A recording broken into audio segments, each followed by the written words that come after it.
અંગ્રેજોની ગુલામીમાંથી મુક્ત થયેલા ભારતીયો હવે બની રહ્યા છે સાયબર સ્લેવરીનો ભોગ. સાયબર સ્લેવરી એકચ્યુઅલી એક એવો ફેક્ટ છે કે ઘણા બધા લોકોને એન્ચાન્ટ કરવામાં આવે છે, એમને વિદેશોમાં સારી પોસ્ટ ઉપર સેલેરી આપવામાં આવે છે એવું કહીને એમને એન્ચાન્ટ કરવામાં આવે છે અને અલગ અલગ જગ્યા પર, જેમ કે આપણે એમ કહીએ કે કંબોડિયા છે, પછી મ્યાનમાર છે,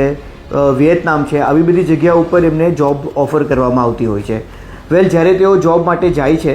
અને ત્યાં એમનું વર્કિંગ શરૂ કરે છે ત્યારે જ એ લોકોના જે પાસપોર્ટ્સ છે અને એમના બીજા ક્રેડેન્શિયલ છે, ઇમ્પોર્ટન્ટ કોન્ફિડેન્શિયલ સેન્સિટિવ જે ડોક્યુમેન્ટ્સ છે એ બધા કોન્ફિસ્કેટ કરવામાં આવે છે, જપ્ત કરી લેવામાં આવે છે અને ત્યારબાદ એ લોકોની સાથે બહુ ઇનહ્યુમન ટ્રીટમેન્ટ કરવામાં આવે છે. એમની ઉપર ઘણા બધા આપણે એમ કહીએ કે ટોર્ચર્સ જે છે તે કરવામાં આવે છે. નોકરીના બહાને યુવકોને કંબોડિયા, મ્યાનમાર અને વિયેતનામ જેવા દેશોમાં બોલાવવામાં આવે છે અને પછી ભારતીય યુવકોને જ સાયબર ફ્રોડમાં ફસાવવા માટે કરાય છે મજબૂર. જે આપણે અત્યારે વાત કરીએ છીએ સાયબર સ્લેવરીનું, તો સામેવાળો જે વ્યક્તિ છે તેમને જ ઇન્ડિયન્સ હોવાના લીધે ઇન્ડિયન્સોની જ સામે, કારણ કે he is good in interacting with Indian people, એટલે એમની પાસે આવા જે કામો છે તે કરાવવામાં આવે છે અને બળજબરીપૂર્વક આ ટાઈપના જે પણ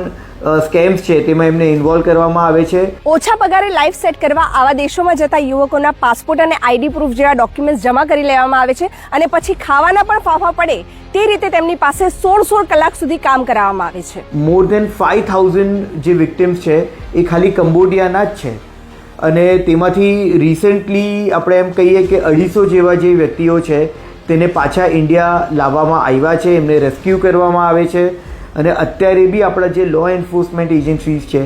તે જ્યારે કોઈ બી વ્યક્તિ કંબોડિયા કે એવી રીતના અગર ફરવા બી જતું હોય છે તો એના માટે ખૂબ જ કન્સર્ન હોય છે કે એમની સાથે કશે ને કશે કોઈ ઇનહ્યુમન ટ્રીટમેન્ટ કરવામાં નથી આવી કે કોઈક ને કોઈક રીતના એમને વિક્ટિમાઇઝ કરવામાં નથી આવ્યા. સુરતીઓ પણ કંબોડિયામાં આવા કોઈ રેકેટનો ભોગ બન્યા છે કે કેમ તેની તપાસ ગુપ્ત રાહે ચાલી રહી છે. જે બી સાયબર સ્લેવરી છે તેમાં જે એકચ્યુઅલ વિક્ટિમ છે તેમને ડિસ્ગાઇઝ કરવામાં આવે છે જાણે કે એ સાયબર ક્રિમિનલ હોય. એટલે અત્યારે આપણે જે બી સાયબર ક્રાઇમ્સ જોઈએ છે, for example it could B digital arrest,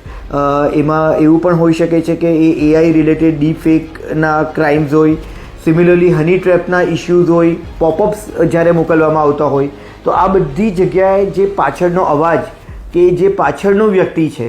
તે કદાચ આપણે એમ લાગતું હોય કે એ સાયબર ક્રિમિનલ છે, બટ ડાયરેક્ટલી ઇનડાયરેક્ટલી કદાચ આપણે ઊંડાણમાં ઉતરીએ તો એવું પણ હોઈ શકે કે એ વ્યક્તિ પણ એક વિક્ટિમ હોય કે જે સાયબર સ્લેવરીનું ભોગ બન્યો હોય અને બીજા લોકોને ફર્ધર વિક્ટિમાઇઝ કરે છે. અને આગામી દિવસોમાં સાયબર સેલ તેનો સંપૂર્ણ અહેવાલ ઉપરી અધિકારીઓને રજૂ કરે તેવી સંભાવના છે.